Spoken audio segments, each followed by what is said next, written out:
दोस्तों नमस्कार, मैं उपेन्द्र यादव, आप सबका लाइव प्रोग्राम में स्वागत है। साथियों, अचानक मैं लाइव आपके बीच में आ रहा हूँ। मैंने सोचा अभी कोरोना एक महामारी से पूरा देश पूरा प्रदेश जूझ रहा है। ऐसी स्थिति में मैं और सभी प्रदेश के तमाम युवा तमाम जनता से कहना चाहूँगा, घर पे रहे, सतर्क रहे, अपनी जान बचाए। मैं फिलहाल मेरे गाँव यानी कि जयपुर ज़िले के साफरा तहसील में मनोहरपुर कस्बे में मेरा गाँव है और मैं यहाँ कोरोना में आया हूँ। लेकिन कुछ विशेष मुद्दों को लेकर मैं आपके बीच में लाया हूँ। हालांकि आपने देखा होगा कि वर्तमान में जो कोरोना महामारी शहर से निकल ग्रामीण क्षेत्र में इतनी ज़ोर से फैल रही है कि अभी मेरे आसपास के गाँव में कई मौतें भी हो चुकी है। ऐसे में ये बिल्कुल ख़तरनाक है। सभी साथियों से पहले मैं अपील करना चाहूँगा कि वो लोग इस कोरोना महामारी से बच कर रहें, सतर्क रहें, घर पर रहें, मास्क लगाएँ। इसके अलावा तमाम मैं भर्तियों के लेकर मुद्दों को लेकर मैं चर्चा करना चाहूँगा। तमाम जितने लोग लाइव जुड़े हैं इसको शेयर करिए, तमाम ग्रुपों में डालिए, बताइए, क्योंकि कई विशेष मुद्दों को लेकर मैं आपके बीच में लाइव आया हूँ। अधिकतर जब मैं जयपुर में रहता था तो उस समय स्टूडियो में मैं लाइव आता था। आज केवल मैं फेसबुक पर लाइव हूँ, यूट्यूब पर लाइव नहीं हूँ। तो तमाम सभी साथियों को ये कहना चाहूँगा कि लगातार हम देख रहे हैं कि कोरोना महामारी से पूरा देश और प्रदेश जूझ रहा है। प्रधानमंत्री जी भी पूरी कोशिश कर रहे हैं और हमारे मुख्यमंत्री माननीय अशोक गहलोत जी भी पूरी कोशिश कर रहे हैं कि प्रदेश की जनता कैसे बचे।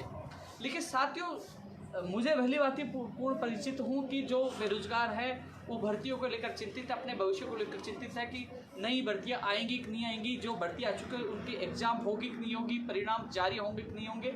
बहुत लोग दुखी है, परेशान है।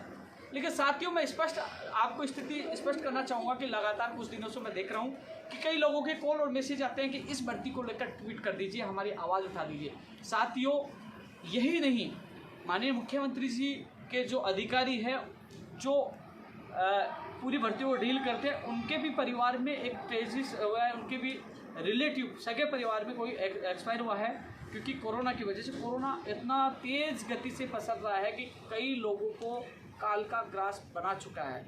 ये पूछ के नहीं आता कि कौन गरीब है, कौन हिंदू है, कौन मुसलमान है, कोई पैसे वाला, वो केवल जो लपेटे में आ गया वो चला गया। तो ऐसे में सबसे कहना चाहूँगा कि ये जो दर्दनाक स्थिति है, इससे हम सबको उबरना होगा, हम सबको मिलकर काम करना होगा। मैंने अभी थोड़े दिन पहले ट्वीट भी किया था, जब माननीय मुख्यमंत्री जी ने दलगत राजनीति भूलकर सभी राजनीतिक नेताओं को साथ मिलाया, चाहे राजेंद्र राठौड़ जी हो, चाहे सतीश पूनिया जी हो, तमाम नेताओं के साथ मिलकर चर्चा की कोरोना से प्रदेश की जनता को कैसे बचाया जाए। बहुत सराहनीय पहल थी। मैं लगातार कह रहा था कि राजनीति नहीं होनी चाहिए, राजनीति के बजाय सबको मिलकर इस समय मेरे प्रदेश और देश की जनता को कैसे बचाया जाए, कैसे ऑक्सीजन और बेड और हॉस्पिटल की सुविधाओं की पूर्ति हो।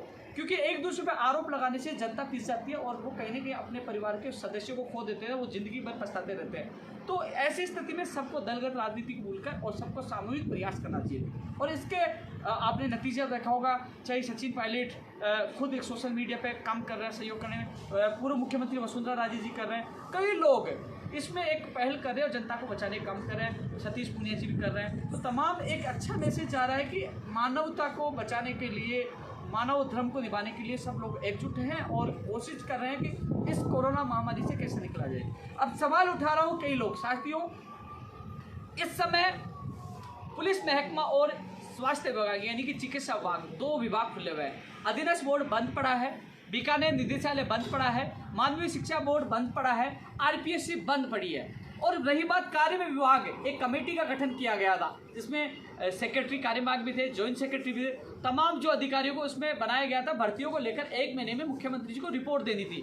मेरी फ़ोन पे बात हुई तो उन लोगों ने बताया कि हम रिपोर्ट तो क्या दें, क्योंकि हमारी ड्यूटी ऑक्सीजन में लगा रखी है, ऑक्सीजन में उन अधिकारियों की ड्यूटी लगा रखी है, यानी कार्य विभाग में वो अधिकारी नहीं जा पा रहे। जो भर्तियों की जो पेंडिंग जो बाकी थी, जो भर्तियों की जो मामले बाकी थे, उसको ध्यान नहीं दे पा रहे, क्योंकि अभी ऑक्सीजन में उनकी ड्यूटी लगी है। चाहे वो जय सिंह जी हो, उनके जो जॉइंट सेक्रेटरी है, जो भर्तियों को डील करते हैं, उनकी भी ऑक्सीजन में ड्यूटी लगी है। चाहे चिकित्सा विभाग के अधिकारी हो, उनको कहीं ना कहीं अलग अलग जगह उनकी ड्यूटी लगा रखा है कि कैसे मेरे प्रदेश की जनता को बचाया जा सके। तो साथियों, तमाम विषय को लेकर आपके बीच में आया हूँ। हाँ, अभी इन दिनों सोशल मीडिया पे, क्योंकि कई लोग सोशल मीडिया पे नए जुड़े हैं, कुछ लोगों को अभी तक स्थिति का पता नहीं है। साथियों, सच्चाई जानने के लिए तह तक जाना चाहिए। हालांकि लगातार 9 साल के संघर्ष के दौरान करीब 2 लाख लोगों को ज्वाइनिंग दिलाने का एक अहम हमने योगदान दिया, संघर्ष किया, लाठियाँ खाई, जेल गए। राजस्थान में सबसे ज़्यादा जेल जाना, सबसे ज़्यादा अनशन करना और सबसे ज़्यादा संघर्ष किया हमने। रात को 12:30 बजे तक हमारे बीच में मंत्री पहुँचे हैं। लेकिन साथियों, इसका प्रमाण आप जो लोग नहीं जुड़े, मैं ये चीज़ की चर्चा क्यों कर रहा हूँ, क्योंकि सोशल मीडिया पर लोग नई आईडी बनाते हैं और फालतू कमेंट करते हैं, क्योंकि उन लोगों का जवाब आपको ही देना है। क्योंकि आप धैर्य रखिए, चिंतन करिए, सोचिए, एक दिन बैठिए, टाइम निकालिए। यूट्यूब चैनल जो उपेन यादव के नाम से है, जो 93,000 से ज़्यादा लोग उस पर जुड़े हैं। मेरा ये फेसबुक है, आप फेसबुक पर पूर्व पोस्ट देखिए, आपको हर चीज़ का पता लग जाएगा कि 2012 के बाद तमाम भर्तियों में किसने संघर्ष किया था और किस किस को कैसे ज्वाइनिंग मिली। सारा रिकॉर्ड मेरी फेसबुक पे मिलेगा, क्योंकि मैं हर अपडेट फेसबुक करता हूँ, चाहे धरना हो, चाहे प्रदर्शन हो, चाहे अनशन हो, क्योंकि लगातार संघर्ष के परिणाम आज लाखों लोग मौके कर रहे हैं। साथियों, इसके अलावा ट्विटर पे 2,87,000 से ज़्यादा लोग मुझसे जुड़े हुए, यानी कि राजस्थान के टॉप कई नेता, जो दिग्गज नेता है, जो पार्टी को नेता, उनके भी इतने लोग नहीं है, क्योंकि लगातार हमने विश्वसनीय और लोगों के विश्वास पे खरा उतरे हैं लगातार संघर्ष के, इसलिए लोग लाखों लोग जुड़े, उनको धन्यवाद देना चाहूँगा। लेकिन साथियों, अब सवाल है कि कई लोग भर्तियों को लेकर चिंतित हैं। मैं उनकी पीड़ाओं को भली भांति जानता हूँ और विश्वास दिलाता हूँ कि जैसे ही हम इस संकट से निकलते हैं, सामान्य स्थिति होती है, तो हम संघर्ष करेंगे और आपकी आवाज़ उठाएंगे। साथियों, हाल फिलहाल जो भर्तियाँ हैं, कई लोग रीट को लेकर, कई लोग पटवारी को लेकर, कई लोग अन्य भर्तियों को लेकर, पंचायत राज एलडीसी को लेकर, जो भर्तियाँ अन्य है, इस समय सारे विभाग बंद पड़े। स्वास्थ्य है, जो चिकित्सा विभाग है, और जो पुलिस महकमा, उनके अलावा अधिकतर विभाग बंद पड़े। तो उन विभागों की भर्तियां किसी भी हालत में इस समय नहीं हो सकती। सामान्य स्थिति होने के बाद वो भर्तियां हो पाएगी। लेकिन कोरोना काल में कौन सी भर्तियां हो सकती है, क्योंकि कल ही मुख्यमंत्री जी ने कहा कि 25,000 पदों पर नर्सिंग भर्ती की जाएगी। इसके अलावा चिकित्सा विभाग की जो यूटीबी पे भर्तियाँ ले रहे हैं, लोगों को ले रहे हैं, तो ऐसे में जो रेडियोग्राफर है, लैब टेक्नीशियन है, प्रयोगशाला सहायक भर्ती है, ईसीजी है, सीएचओ हो गई, उसकी वेटिंग आनी है। इसके अलावा नर्सिंग भर्ती 2013 है, 18 है, आयुर्वेद नर्सिंग भर्ती है। तमाम वो भर्तियां भी पूरी हो चिकित्सा विभाग की, जिससे लोगों को ज़्यादा से ज़्यादा राहत मिले, बेरोजगार को रोजगार मिले, जो लोग जनता पीड़ित है उनको भी सुविधाएं सही समय पर उपलब्ध हो। कोरोना संक्रमण रोकने में एक बड़ा योगदान दिया जा सकते हैं। वार्ड वाई भी जो हॉस्पिटल में मरीज को, कोरोना पेशेंट को ले जाने का काम करते, कई लोग अब वार्ड वाई भी वो कोरोना पॉजिटिव हो रहे हैं। ऐसे में उनकी भी 2013 में भर्ती 1816 में लिखा थे 1848 पदों पर, वो भी लंबित है, वो भर्ती भी पूरी की जाए, जिससे उन लोगों को भी न्याय मिले, क्योंकि वार्ड बॉय भी असली कोरोना योद्धा है, वो भी लगातार सेवाएं दे रहे हैं। पद बहुत ज़्यादा वार्ड बॉय के वर्तमान स्थिति में खाली है, तो उनकी भी भर्ती पूरी की जाए। साथियों, मैं एक चीज़ और बता दूं आपको, मैं विश्वास दिलाना चाहूँगा, जैसे सामान्य स्थिति होगी तो आपकी हर भर्ती के लिए हम संघर्ष करके उन भर्तियों की मैं चर्चा भी करूँगा। मैं गांव से ही लाइव हूँ और आप लोगों से कई चीज़ों को लेकर मैं चर्चा करूँगा। सबसे पहले मैं चर्चा करना चाहूँगा, एक तो प्रयोगशाला सहायक भर्ती 2018 1534 पदों पर, जो तमाम जो कोरोना योद्धा है, इसमें मेरी बात हुई थी। पहले मुझे 2 का पता था, आज पता चला कि 3 लोगों ने कोरोना में अपनी जान गंवा दी है। आज उनका परिवार विवश है। 1534 पदों पर यह भर्ती आज पूरी नहीं हो पाई। जो तमाम लोग लाइव देख रहे हैं उनको बता दूं, इस भर्ती को रद्द कर दिया गया था, इस भर्ती को रोक दिया गया था। 2018 से लोग भटक रहे थे, हमने आंदोलन किया, माननीय मुख्यमंत्री से मुलाकात हुई, उसकी फाइल आ गई है, एडवोकेट जनरल से लीगल ओपिनियन आ गई है और वो भर्ती होगी पूरी। थोड़ी सी समस्या आई कि इस भर्ती को डील करने वाले जो अधिकारी थे, उनकी भाभी जी का देहांत हो गया, वो घर गए हुए हैं, भाई उनका सीरियस है। इस वजह से मैं क्योंकि किसी घर में डेथ हो तो उस समय मैं उनको कॉल करके परेशान नहीं करता, लेकिन जैसे ही वो घर से आएंगे तो इस भर्ती को जल्द से जल्द पूरी करवाने की मैं पूरी कोशिश करूँगा और विश्वास दिलाता हूँ, वादा करता हूँ, जैसे सामान्य स्थिति हो। क्योंकि सुबह सुभाष गर्ग साहब से भी मेरी बात हुई थी, उनको भी याद दिलाया, तो उन्होंने कहा वो अखिल अरोड़ा जी से बात करेंगे, जो प्रमुख शासन सचिव चिकित्सा विभाग के, उनसे बात करेंगे। तो दोस्तों, मैं विश्वास दिलाता हूँ, वादा करता हूँ, जैसे सामान्य स्थिति होती है, जिन्होंने हमसे वादा किया था रात को 12:30 बजे किया हो, चाहे चुनाव दौरान के, मैंने उनको कहा था कि यदि भर्ती नहीं हुई तो मैं आपके घर के बाहर आके मैं बैठ जाऊँगा, मंत्री को भी कहा था। तो मैं विश्वास दिला रहा हूँ, आप याद रखिए, आपका भाई साथ है, मैं भूला नहीं हूँ कि आप लोग लैब टेक्नीशियन, रेडियोग्राफर, सीएचओ को लेकर आप देख रहे हो कि उनकी भर्तियाँ हो रही है, हमारी भर्ती नहीं हो रही। तो मैं आपको विश्वास दिलाता हूँ, थोड़ा सा आप दिल पे हाथ रखिए, जिस भर्ती को रद्द कर दिया था, जिस भर्ती को मिटा दिया था, उस भर्ती को हमने दोबारा जिंदा करवाया है। थोड़ा सा समय जरूर लग रहा है, क्योंकि इस समय न आंदोलन कर सकते हैं, न हम ऐसी कोई गलती कर सकते हैं, क्योंकि माननीय मुख्यमंत्री जी आपकी भर्ती को लेकर संवेदनशील थे, उन्होंने अधिकारियों को निर्देश दिए थे। हम ऐसी कोई गलती नहीं करें कि जो लोग इस भर्ती को रोक रहे थे, जो लोग इस भर्ती को खत्म करने में तुले थे, उनको मौका मिले। माननीय मुख्यमंत्री तक गलत संदेश थे, इसलिए मैं कोई ऐसा कदम नहीं उठाऊंगा। लेकिन मैं विश्वास दिलाता हूँ, मैं वादा करता हूँ आपकी ये भर्ती पूरी होगी। थोड़ा सा संयम रखिए। मुझे 1534 का दर्द पता है, जो टोटल जो लोग हैं मुझसे मिलते हैं, इसलिए मैं भूला नहीं हूँ। सुबह भी मैंने बात की थी और कोशिश करूंगा जल्द से जल्द आपकी भर्ती पूरी हो, और वो आते ही मैं उन अधिकारी से मिलूंगा। 1534 की लिस्ट जारी हो। मुझे पता आप कोरोना योद्धा हो, आपको मैं सैल्यूट करता हूँ। आप पीपी किट पहनकर पहले भी सेवाएं दे रहे थे, अब भी सेवाएं दे रहे हैं, और मीडिया में भी आपकी थोड़े दिन बाद मैं कोशिश कर रहा हूँ, अभी भी आपकी आवाज़ उठा रहा हूँ, सोशल मीडिया पे उठा रहा हूँ। वो जल्द आपकी भर्ती पूरी हो, उसकी मैं दमदार से पैरवी करूँगा। और पैरवी नहीं, मैं वादा कर रहा हूँ, विश्वास दिला रहा हूँ, ये वीडियो रहेगा, आपकी भर्ती पूरी होगी। जो भर्ती रद्द हो चुकी है उसको जिंदा करा सकते हो, उसकी लिस्ट भी आएगी। थोड़ा सा सही रखिए, क्योंकि जल्दबाजी में एक गलती हमारी भर्ती को ना डुबा दे। कई लोग चाहते हैं कि ये भर्ती डूबे, लेकिन मैं आपको सीना ठोक के कहता हूँ कि आपकी भर्ती पूरी होगी, लिस्ट आएगी। जिस प्रकार मैंने और भर्तियों के लिए पहले कहा था, वो कहा वो किया, वो आपका भी होगा। थोड़ा सा, क्योंकि भर्ती की प्रयोगशाला सही भर्ती से मैंने शुरुआत की, क्योंकि आप कोरोना योद्धा हो, आपको इनाम मिलना चाहिए। मैंने माननीय मुख्यमंत्री जी के सामने बात रखी थी और मुख्यमंत्री ने सहमति जताई थी। तो दोस्तों, हमारे मुख्यमंत्री जी आपको जल्द राहत प्रदान करेंगे, और मुझे आपकी बात याद है। दोस्तों, रेडियोग्राफर, लैब टेक्नीशियन, दोस्तों लगातार मैं अन्य विभागों की भर्तियों में बिजी रहता था। अब इन दिनों में क्या हुआ कि लैब टेक्नीशियन, रेडियोग्राफर के इतने टेक्स्ट मैसेज, इतने कॉल, इतने ट्विटर पे मुझे टैग किया, लगातार आवाज़ उड़ रहा है, क्योंकि 2018 की भर्तियाँ लगातार ये परेशान हो रहे थे। और दूसरी बार यूटीवी पे, यानी कि टेम्परेरी बेस पे और भर्तियाँ निकाली, बहुत ज़्यादा परेशान होते। तो मैं पहले अन्य भर्तियों में बिजी था। सीओचओ का मामला था, कई लोगों ने संघर्ष किया। सीओचओ में मैं इतना ध्यान नहीं दिखाया था कि अन्य भर्तियों में मुझे झूठा श्रेय नहीं लेना, मुझे वाई नहीं ले ली। मेरे प्रदेश के बेरोजगारों का भला होना चाहिए। हालांकि उसमें जब मैंने ट्वीट भी किया, जहां मौका मिला मैंने सीओचओ की बात रखी, लेकिन सीओचओ के लिए जितनी मैंने भागदौड़ नहीं की थी, लेकिन रेडियोग्राफर, लैब टेक्नीशियन के लोग मेरे भी संपर्क में पहले भी थे, ईसीजी के मेरे संपर्क में थे। इन लोगों को मैं माननीय मुख्यमंत्री जी के कार्यालय में उनको लेके मैं मिलवा के बुलाया था, और इन लोगों के लिए मैं अब भी पूरी मदद कर रहा हूँ। लगातार आज भी मेरी चेयरमैन साहब से बात हुई थी। मुझे कहीं किसी कार्यालय के बाहर जाके लाइव करके फ़ोटो खींचने के, ये नहीं कि मैं माहौल बनाऊँ कि मैं यहाँ खड़ा हूँ, मैं अधिकार, भैया मुझे जाने की जरूरत नहीं है, मैं फ़ोन पे बात कर सकता हूँ। इतना तो हमने 9 साल संघर्ष करके, हमारी अहमियत है इतनी तो, कि हम सीधे बात कर सकते हैं, सीधे अपनी बात पहुँचा सकते हैं। चेयरमैन साहब से मेरी बात हुई, दुत्तड़ साहब से भी मेरी बात हुई, अन्य और अधिकारियों से मेरी बात हुई, और संबंधित एडवोकेट से भी मेरी बात हुई। मैं यहीं से लगातार बात कर रहा हूँ, लगातार कोशिश कर रहा हूँ कि कल कोर्ट में जो सुनवाई है उसमें इसका फैसला हो। साथियों, एक चीज़ और मैं बता दूँ, कई कह रहे हैं कि अलग अलग एसएलपी केस अलग अलग है, वो तो टैग हो जाएंगे, एक जगह हो जाएंगे। मामला एक है तो वो दोनों टैग हो जाएंगे। एक चीज़ और मैं बता दूं कि एडवोकेट जनरल साहब बहुत बेहतरीन एडवोकेट है, बहुत शानदार पैरवी करता है, और इनसे अच्छा हो नहीं सकता। क्योंकि अब जहाँ तक मैं, कई लोग कहते हैं ना घर बैठे, कि साथियों एक चीज़ मैं समझाना चाहूँगा, आप भी समझने की कोशिश करना, क्योंकि जो लोग न मुख्यमंत्री जी से मिल सके, न उनके अधिकारियों से मिल सके, बिल्डिंग के बाहर खड़ा होकर फोटो डालने से काम नहीं होता। क्योंकि हम लोग संघर्ष करते हैं, मुलाकात भी करते हैं, बात भी रखते हैं, 12:30 बजे मिलते हैं, दिन में मिलते हैं, और जिद करते हैं कि मुख्यमंत्री से मिलेंगे तो मिलकर बताते हैं, और लिखित में भी लेते हैं, संघर्ष करते हैं। और हम मुख्यमंत्री जी का कहना है मानते, क्योंकि वो हमारे मुखिया, वो हमें विश्वास दिला, पहले भी कई भर्तियाँ करवाई है, और क्या नहीं करवाया वो सबको पता है।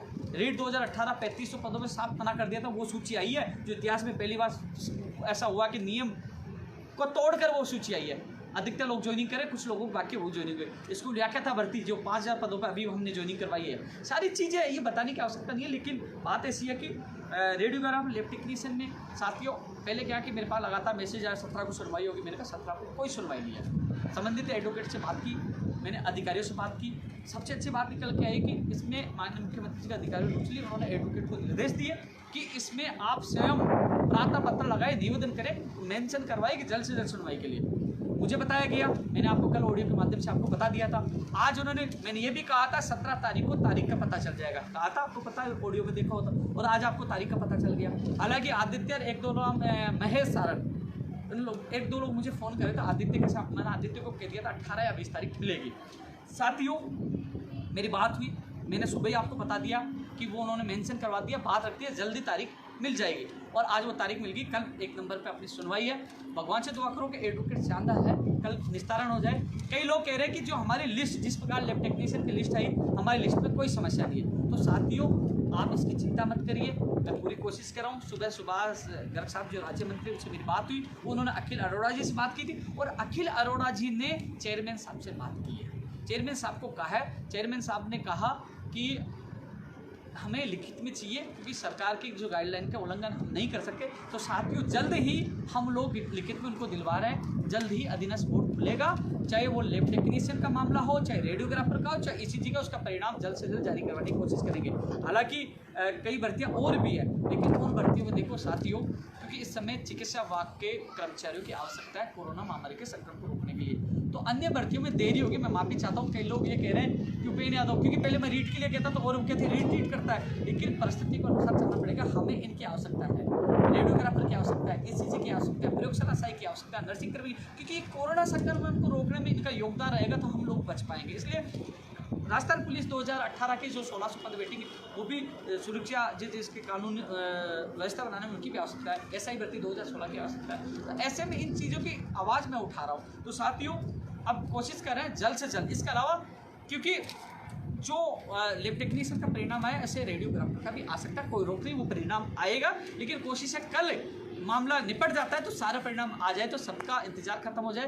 कोशिश ये रहेगी, कल मुझे पूरा विश्वास है कि कहीं ना कहीं हमें राहत मिलेगी। कल आप लोगों को खुशखबरी मिलेगी कि एडवोकेट जनरल साहब बहुत अच्छे पैरवी करते हैं और वो केस लड़ते हैं तो वो उस केस के अंत तक जाते हैं। कई लोग कह रहे हैं कि तारीख में तारीख मिली। दोस्तों आपके मामले में मैं कुछ दिनों से जुड़ा हूँ, आप लोगों ने मुझे याद किया, मैं आपकी भर्ती में आया, आप परिणाम देख लीजिए, आपको तारीख दिलवाई है, एडवोकेट जनरल साहब भी आए, और देखना जल्द से जल्द वहाँ से भी होगा, बोर्ड भी खुलेगा, निर्णय भी आएगा, आपको ज्वाइनिंग होगी। मैं पूरी कोशिश कर रहा हूँ, इस बात दिला रहा हूँ। हाँ ये ज़रूर है कि जो लोग आपको मैसेज कर रहे हैं, जो लोग कमेंट कर रहे हैं, जो लोग आप भ्रमित कर रहे हैं, श्रेय उनको दे दीजिए, वाई उनको दीजिए। मुझे वाई नहीं चाहिए, मेरे प्रदेश की जनता बचनी चाहिए, मेरे बेरोजगार को रोजगार मिलना चाहिए और समय पे उनको नौकरी मिले। ऐसा नहीं कि दिवाली पे ज्वाइनिंग मिल जाएगी, 2 महीने में ज्वाइनिंग मिल जाएगी, वो लगातार एक दिन के लिए तरस रहे। कोशिश मैं पूरी कर रहा हूँ। मैं धन्यवाद देना चाहूँगा माननीय मुख्यमंत्री जी अधिकारियों की, जिन्होंने एडवोकेट को कहा कि अपना पत्र लगाए, उसके बाद तारीख मिली, और पूरा विश्वास है कल आपका दिन अच्छा होगा और बोर्ड भी खुलेगा, टेंशन मत लीजिए। ईसीजी का भी परिणाम आएगा, रेडियोग्राफर का आएगा, लैब टेक्नीशियन का भी आएगा, पूरी कोशिश आप लोगों के लिए कर रहे हैं। दोस्तों नर्सिंग भर्ती 2013 के लिए मैंने सुभाष गर्ग साहब को सुबह कहा था, 18 की भी कुछ लोग बाकी है, मैंने कहा था कि साहब 25,000 आप लोग ले रहे हैं तो इनका भला कर दीजिए। अब तो 25,000 लोगों को ले रहे हैं तो इनको ले लीजिए, काफ़ी लोग हैं तो आपका सहयोग करेंगे। तो साथ ही 25,000 में और लोग जो नर्सिंग कर चुके हैं, जो और भी हैं, इन सबको मौका दिया जाए। और इन लोगों क्योंकि स्वास्थ्य के लिए जो इनकी तो आवश्यकता हमेशा सरकारों को पड़ती रहेगी। तो उन्होंने कहा कि मैं अखिल अरोड़ा जी से 2013 भर्ती के संबंध में बात करता हूँ, प्रयोगशाला सहायक भर्ती के संबंध में बात कर उन्होंने विश्वास। आयुर्वेद नर्सिंग भर्ती 2013 1005 की आज आयुर्वेद जिस प्रकार है, मैं कल परसों एक वीडियो देख रहा था, बाका जी भी बता रहे थे कि वो कौन सी प्रक्रियाएँ बता रहे थे, कि आयुर्वेद की जो पद्धतियाँ बता रहे थे, जो चीज़ें बता रहे उसी प्रकार 1005 को पूरी की जाए। जो 450 के लिए भी जो नई वैकेंसी, इसके लिए भी हम प्रयास करें, 450 की भी जल्द से जल्द विज्ञप्ति जारी हो, राजस्थान पुलिस की भी हो। फार्मासिस्ट के लिए भी हम पूरी कोशिश करें, क्योंकि दोस्तों फार्मासिस्ट की परीक्षा अभी हो नहीं पाएगी, आपको पता है, क्योंकि अभी कोरोना चल रहा है। दोस्तों एक चीज़ बीकानेर निदेशक महोदय जी से मेरी बात हुई कि रीट 2018 के अभ्यर्थी लगातार परेशान हो रहा है। मैं आपकी पीड़ा समझता हूँ।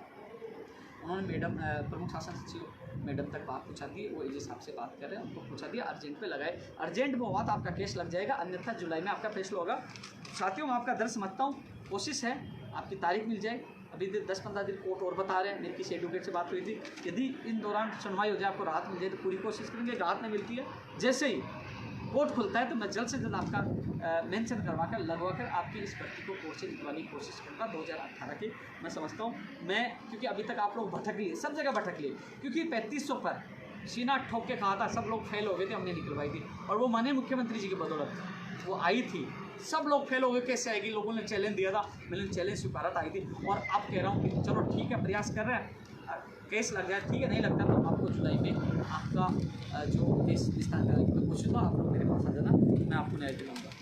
पीटीआई भर्ती जो मेरे को मोनू भी लगातार कह रहा है, वरिष्ठ अध्यापक भर्ती 2018, वरिष्ठ अध्यापक भर्ती 2018 टीका लिस्ट के लिए मेरी बात हुई है, जिससे ही आरपीएससी खुलेगी, आपकी सूची जारी हो जाएगी, और सूची जारी होते ही आपका जो आगे की प्रक्रिया मैं बीकानेर निदेशालय से तुरंत करवा दूंगा, वो मेरी जिम्मेदारी है, तो आप चिंता न करें। और उसके बाद 2016 के लिए मैं प्रयास करूँगा वरिष्ठ अध्यापक भर्ती के लिए, कि उनके भी लगातार फॉलो मैसेज आ रहे हैं कि उनके हाईकोर्ट के निर्देश भी है, उसके लिए मैं प्रयास करूँगा।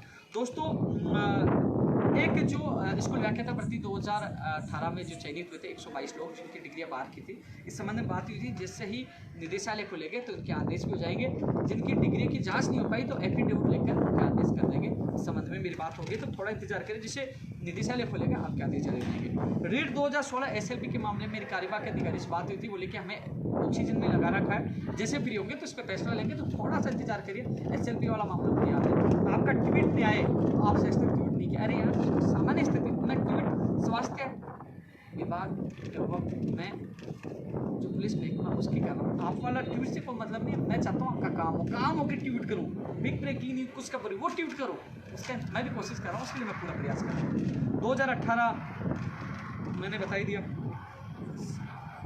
CHO की वेटिंग के लिए भी लोगों को बोला रहे, लेकिन पहले वहाँ से सूची आएगी ना, उसके बाद ही आपकी वेटिंग आएगी। जितना सहयोग मैं आप करते हूँ। SI भर्ती 2016, SI भर्ती 2016 कई लोग देख रहे हैं, ये भर्ती बहुत लंबी था 2016 से। अब इस मामले में भी हमने प्रार्थना पत्र लगवाया, सुनवाई हुई। सामने वाले एडवोकेट ने कहा मेडिकल इमरजेंसी, बीमार है, उन्होंने तारीख ले ली, लेकिन सरकारी एडवोकेट ने कहा कि हमें आवश्यकता है कानून व्यवस्था के लिए। तो दोस्तों 25 तारीख को सुनवाई है और पूरा विश्वास है 25 तारीख को SI भर्ती 2016 की नियुक्ति प्रक्रिया का रास्ता खुल जाएगा। 511 परिवारों को भी न्याय मिलेगा। और इसमें जो 50% पद बढ़ाने की मांग है, यदि पद बढ़ते हैं तो दोस्तों हम इसका एतराज़ नहीं, स्वागत है। और परिवारों को मौका मिलेगा, हमारे साथी है क्योंकि नीचे से लिए जाएंगे, मेरिट कम जाएगी, तो कोई एतराज़ नहीं, उनको भी लिया जाए। मैं उनके खिलाफ नहीं, उनके साथ पहले भी था, आज भी हूँ, लेकिन अन्य लोगों को ज्वाइनिंग मिले, ये मेरा पक्ष है। तो 25 तारीख को इनका निस्तारण हो, इसके लिए मैं पूरी कोशिश कर रहा हूँ। SI भर्ती 2016 के तमाम लोग मेरे संपर्क में भी हैं, उनके प्रतिनिधि मेरे संपर्क में, मैं पूरी कोशिश कर रहा हूँ। आपकी केस पे लगवाया, जिस प्रकार रेडियोग्राफर लैब टेक्नीशियन में लगाया, आपका भी लगवाया था, मैंने ट्वीट कर दिया था। और जल्द आपकी भर्ती का निस्तारण हो, मैं पूरी कोशिश, और जैसे ही कोर्स से निकलती है आपकी ज्वाइनिंग आदेश भी करवा देंगे। इसको लिया था भर्ती 14% वाला, थोड़ा सा आपको इंतजार करना पड़ेगा दोस्त, क्योंकि कार्य विभाग बिल्कुल बंद पड़ा है। टेक्निकल हेल्पर वाला थोड़ा इंतजार करना पड़ेगा। कंप्यूटर शिक्षक भर्ती की जैसे सामान्य स्थिति होगी, टेक्निकल हेल्पर की भर्ती की भी हम मांग उठाएंगे, जल्द से जल्द विज्ञप्ति जारी हो। वरिष्ठ अध्यापक यानी सेकंड ग्रेड भर्ती की भी विज्ञप्ति जारी हो, मांग उठाएंगे। स्कूल व्याख्याता की भी जारी हो, कंप्यूटर शिक्षक की भी जारी हो, RS भर्ती 2021 की भी हो, ग्राम विकास अधिकारी हो, IN JN हो, तमाम पदों में भर्तियों की विज्ञप्ति जारी हो, उसकी भी हम मांग उठाएंगे। साथियों पटवारी की जो अभ्यर्थी है, थोड़ी सी पटवारी की एक एग्जाम के लिए मैं जी जान लगाऊंगा, मैं आपको विश्वास दिला रहा हूँ, क्योंकि 2 एग्जाम होंगी तो 2023 तक ये भर्ती नहीं हो पाएगी। मैं विश्वास दिला रहा हूँ। पहले भी 2 से 1 एग्जाम हम नहीं करवाया था, वो लेटर देख लेना, मेरे नाम से जो निकला था, CMO से जो आदेश हमने करवाया था। और मैं आपको पुनः याद दिला दूँ, पटवारी एक बार फिर एक ही एग्जाम कराने के लिए मैं जी जान लगा दूंगा। 2 एग्जामों की समय नहीं होगी, इसके लिए एक बार सामान्य स्थिति होते ही भर्ती परीक्षाओं का कैलेंडर जारी करवाएंगे दोस्तों, जिससे आपको राहत मिले। रीट 2021 के लिए मैंने मैसेज किया था आप लोगों को। रीट 2021 के लिए मैं गांव आया, उससे पहले मैं लाइव आया था, तो मैंने आप लोगों को बताया था लाइव में कि 20 तारीख को मुश्किल है, क्योंकि 24 तारीख को लॉकडाउन है, फिर 15 दिन उनको देंगे। मैंने आपको उदाहरण देके बताया था, क्योंकि सच बताना मेरा फर्ज है, कर्तव्य है। मैंने आपको बताया था, उसके बाद में शिक्षा मंत्री का बयान आया और मीडिया में आपने देखा होगा। सबसे पहले मैंने आपको बता दिया था नहीं होगी, लेकिन कब होगी लोगों का सवाल है। जैसे सामान्य स्थिति होगी दोस्तों, हमारा लक्ष्य होगा रीट के पद 40 से 50 हज़ार पद किए जाए और जल्द से जल्द भर्ती परीक्षा को कैलेंडर जारी हो, चाहे पटवारी हो, चाहे रीट हो, अन्य भर्तियों की परीक्षाओं की तिथि जारी हो। हमारा लक्ष्य होगा जल्द से जल्द ये कैलेंडर जारी करवाने के लिए। सामान्य स्थिति होते ही हम मोर्चा खोल देंगे, आपकी परीक्षा तिथि जल्द भी जारी करवाएंगे और इसके साथ साथ आपका पदों की संख्या भी बढ़वाएंगे। साथियों BSTC जो द्वितीय वर्ष का परिणाम शायद कल या परसों में कभी भी आ जाए, क्योंकि इस वीक में आने वाला था, लेकिन मेरे निदेशक महोदय जी से बात हुई थी। समस्या आ रही है कि जिनको परिणाम के लिए कॉपियाँ दी थी अधिकतर जाँच हो गई, लेकिन कई लोग कोरोना पॉजिटिव हो गए और जिनको दोबारा दिया उनमें भी कोरोना पॉजिटिव आ गए। तो इस कारण से परिणाम लेट हुआ है। लेकिन मेरे निदेशक महोदय जी से बात हुई थी कि अभी शनिवार को हुई थी, तो उन्होंने मुझे कहा था कि 1-2 दिन और लगेंगे। तो इसका मतलब 1-2 दिन का मतलब सोमवार मंगलवार, यानी कि कल परसों कभी भी आपका परिणाम आ सकता है। लेकिन प्रथम वर्ष के परिणाम में समय लगेगा, उन्होंने कहा थोड़ा उसमें समय लगेगा, क्योंकि अधिकतर कोरोना पॉजिटिव, कुछ लोग इसमें लगे, उसके बाद उसमें लगेंगे, थोड़ा समय प्रथम वर्ष में लगेगा। LDC भर्ती 2018 का जो 603 में जो शिक्षा विभाग आवंटित हुआ, उन अभ्यर्थियों के मेरे पास मैसेज आया, उनको कहूँगा जैसे ही बीकानेर निदेशालय खुलता है आपके आदेश जारी करवा देंगे, तब तक आपको थोड़ा इंतजार करना पड़ेगा। होते ही खुलते ही आपके आदेश जारी हो जाएंगे, मैं आपको विश्वास दिला रहा हूँ। दोस्तों, नौकरी छोड़कर जाने वाले जो 2018 वाले कह रहे हैं कि सेकंड ग्रेड फर्स्ट ग्रेड में चले गए, उनकी जगह लीजिए, इस संबंध में भी जिससे सामान्य स्थिति होगी तो बात रखेंगे। लेकिन एक बार अब किसके सामने बात रखें, सोशल मीडिया से नहीं, सामने जाकर देखा, सामने बात रखें, एक बार मौका मिले। बायोलॉजी फर्स्ट ग्रेड का भी मामला लंबित है, एग्रीकल्चर का लंबित है, इसमें भी कोशिश करें। पशु चिकित्सक भर्ती 950 पदों पर भी लंबित है, इसमें भी कोशिश करें। साथियों, लगातार मैंने क्योंकि मैं जितने मुद्दे थे, सबसे बड़ी बात यही है कि जो चिकित्सा विभाग और जो पुलिस महकमा है, इनमें ही भर्तियां हो सकती हैं, इसके अलावा अन्य विभागों की भर्तियां इस समय नहीं होगी। कई लोगों को बुरा लग रहा है, सच बताना मेरा कर्तव्य है, क्योंकि दोस्तों, क्योंकि इस समय स्वास्थ्य विभाग के कर्मचारियों की आवश्यकता है। इस समय हम सबको थोड़ा सा अपना निजी हित छोड़कर हमें सोचना होगा कि हम कैसे बचें, हमारे साथी कैसे बचे। मेरे कई साथी इस दुनिया में नहीं रहे, मेरे गांव के पड़ोस में कुछ लोग, दो अभ्यर्थी जवान थे, वो चले गए। ऐसे में कोरोना से बचिए, अपनी ज़िंदगी बचाइए, जिंदा रहे तो नौकरी मिलेगी। तो साथियों, कोरोना की सामान्य स्थिति होते ही फिर से हम आगाज करेंगे तमाम लंबित भर्तियों को पूरी करने को लेकर, परिणाम जारी करवाने को लेकर, नई भर्तियों की विज्ञप्ति जारी कराने को लेकर और भर्ती परीक्षाओं का कैलेंडर जारी करने को लेकर हम संघर्ष करेंगे। एक बार मैं कुछ लोगों के मैसेज आ रहे हैं, एक बार मैं भी चेक कर लेता हूँ। हालांकि मैं ज़्यादा देर लाइव नहीं हूँगा, लेकिन फिर भी कोशिश करता हूँ, क्योंकि अचानक था, मैंने लोगों को बताया नहीं था कि मैं लाइव आऊँगा। लेकिन मैंने सोचा कि कुछ चीज़ों की स्थिति मैं स्पष्ट कर दूँ कि जो मैं कई भर्तियों को लेकर ट्वीट नहीं कर पा रहा, लेकिन कई लोग नाराज़ हो रहे थे क्योंकि ट्वीट की सामान्य स्थिति नहीं है। एक चीज़ बता दीजिए, आप अपने दिल पर हाथ रखिए, आपके परिवार में कोई हादसा हो जाए और ऐसी स्थिति में कोई आके कहे तो आप उस समय काम करोगे या गुस्सा करोगे? क्योंकि मुख्यमंत्री जी के सामने समस्या है बजट की, मुख्यमंत्री जी के सामने समस्या है बेड की, मुख्यमंत्री के सामने समस्या है ऑक्सीजन की, मुख्यमंत्री के सामने हर चीज़ की समस्या है। ऐसे व्यक्ति को मैं कहूँ कि भर्ती करिए, तो ये मेरे को नहीं लगता कि मैं मानवता के नाते अच्छा काम कर रहा हूँ। सामान्य स्थिति होने के बाद तो आप कहोगे धरना प्रदर्शन आंदोलन मैं करूँगा, लेकिन ऐसी स्थिति में मैं यही कहूँगा कि मुख्यमंत्री जी आप संघर्ष करो, प्रदेश की जनता की जान बचाई माँ के साथ। क्योंकि मैं आंदोलन भी करूँगा, मैं आवाज़ भी उठाऊंगा, इसका कोई अर्थ नहीं निकलेगा। उससे अगला व्यक्ति और गुस्सा करेगा कि आज परिस्थिति विपरीत है और ये व्यक्ति गलत मान कर रहा, तो इसमें हमारी पछेती बोल रही, गाँव में देसी भाषा बोलते हैं पछेती, यानी कि बेइज्जती हमारी होगी। ऐसी स्थिति में थोड़ा सा संयम करना हमारा ज़रूरी है। एक बार मैं देख लेता हूँ किसी का मैसेज आ रहा हो तो।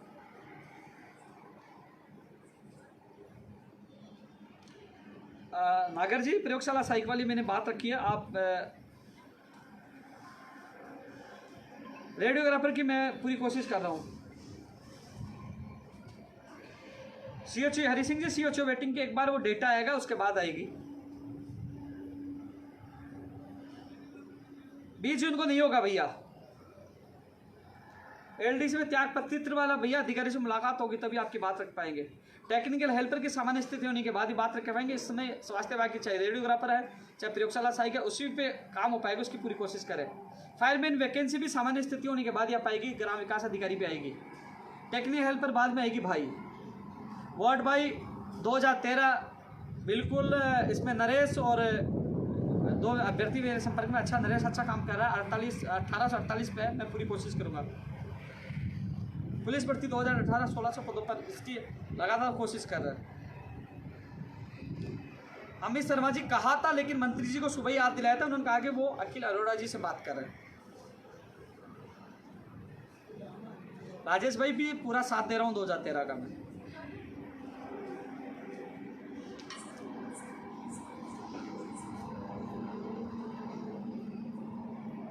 सोहन जी कोशिश कर रहे हैं। स्पेशल एजुकेटर, अधिकतर मैसेज वही आ रहे हैं जिन भर्तियों के संबंध में मैं चर्चा कर चुका हूँ। फर्स्ट ग्रेड नई भर्ती की मांग करें, एक बार सामान्य स्थिति होने के बाद ही, देखो मैं चर्चा कर चुका हूँ, उनके कमेंट वापस आ रहे हैं। मैं आपको पुनः बता दूँ, वर्तमान जो हालात है, ये जान बचाइए, घर पे रहिए, सतर्क रहिए। सामान्य स्थिति होगी तो हम भर्तियों के लिए लड़ाई भी लड़ेंगे, लंबित भर्ती जल्द से जल्द पूरी हो, नई भर्तियों की विज्ञप्ति जारी हो, भर्ती परीक्षाओं को कैलेंडर जाए, लड़ेंगे और जीतेंगे। लेकिन पहले इस समय कोरोना से लड़ना है, कोरोना को हराना है और अपना जीवन बचाना है। यही हमारा लक्ष्य है, यही हमारी चुनौती है। साथियों, इस लाइव को ज़्यादा से ज़्यादा शेयर करना है। स्वास्थ्य विभाग की भर्तियों के लिए मैं जी जान लगा रहा हूँ। शुभकामनाएं आपको कि कल कोर्ट से हमारे पक्ष में फैसला हो, भर्तियों का रास्ता खोले, और मैं जल्द ही अधीनस्थ बोर्ड को खुलवाने की कोशिश कर रहा हूं, जिससे इन तीनों भर्तियों का परिणाम जारी हो। प्रयोगशाला साइक के लिए भी कोशिश करेंगे। नर्सिंग भर्ती 25,000 नर्सिंग कर्मियों को लिया जाए तो 2013 वालों को भला हो जाए, 18 को बोला जाए, और नई अभ्यर्थियों को बोला जाए, उसके लिए भी कोशिश कर रहे हैं। तो साथियों, जल्द मुलाकात होगी, लेकिन इतना ही मैं कहना चाहूँगा कि आप लोगों को जवाब देना, हर व्यक्ति को सही परिस्थिति सही समय में हम लोग आगाज करेंगे कि वर्तमान हालात में हमें सरकार और सरकार के मुखिया को कहना पड़ेगा हम आपके साथ हैं, हम बचे तो लड़ेंगे और जीतेंगे, मर गए तो कुछ नहीं होगा। बहुत लोग दुनिया छोड़ के चलेंगे। जय हिंद, जय भारत।